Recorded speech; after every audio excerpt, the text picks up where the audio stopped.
Alors, on a une question de Stéphane qui me dit « Mais désolé de te demander ça, mais pourquoi est-ce que quand tu sors, tu prends pas un fauteuil roulant ?» Alors, il y a plein de raisons. Alors, la première, c'est que ça coûte cher, mine de rien.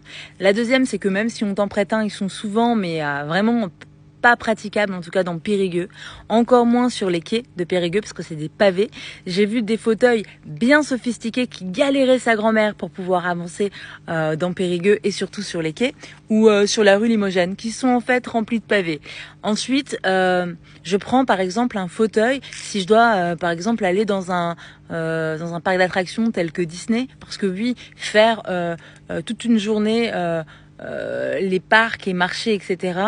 Je vais pouvoir marcher un peu, mais il y a un moment donné où mon corps va être là, non, c'est juste pas possible, stop. Donc oui, effectivement, là à ce moment-là, je vais prendre un fauteuil. Parce qu'ils sont en location, parce que c'est possible.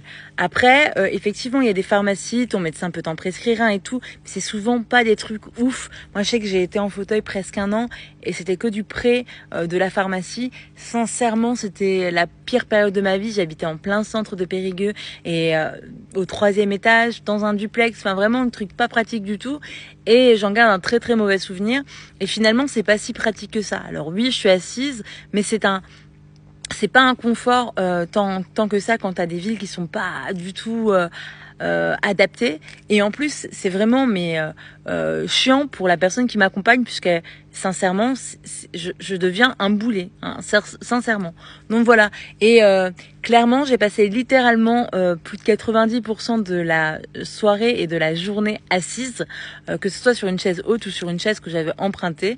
Donc voilà, il y a que 10% où j'ai été danser, aller commander un petit peu à manger et aller aux toilettes. Voilà les peu de moments où je me suis levée. Sinon, le reste du temps, j'étais assise même pour voir le feu d'artifice. C'est pour te dire à quel point, clairement, c'est compliqué d'avoir une maladie et un handicap invisible.